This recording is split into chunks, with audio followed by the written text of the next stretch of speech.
Та бүхэнд Оросын холбооны улсад үйлдвэрлэсэн доорхаан брендийн EI60 зэрэгтэй галын хаалга танилцуулж байна.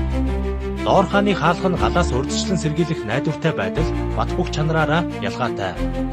Хаалга нь галын угаарыг 60 минут хязгаарлах зориулалттай бөгөөд энэ нь температур нэмэгдэхийн хэрээр хаалганы резин тэлж хавцсны битүүмжийг нэмэгдүүлнэ. Шатамхай бус гал дэмждэггүй өндөр нягтралтай эрдэст хөвөн хавцсны дотор дүүргэлтэнд ашигладаг. Хаалганы хавцыг 1.5 мм зузаантай цайрцсан ган төмөр материалаар хийдэг бөгөөд энэ нь хавцыг зэврэлтээс хамгаалах мөн хаалганы будгыг хуурай будгын технологиор буддаг тул өнгө алдах гандах зэргээс санаа зовох шаардлагагүй. Хаалга нь 2 давхар резин жирэхтэй тул дулаан тусгаарлах, угаар тусгаарладаг тэлдэг резинтэй бөгөөд энэ нь галын угаарыг нэвтрүүлэхгүй байх үүрэгтэй. Шил нь 22 мм зузаан аюулгүй стандартыг хангасан ганжуулсан шилтэй.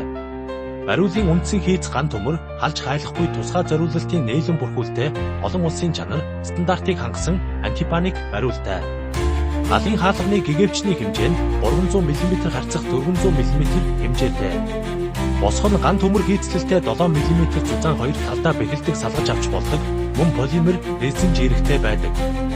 Угаар тусгаарлах резин жирэхтэй доорх нь галын хаалга нь таны аюулгүй байдлыг бүрэн хангах болно.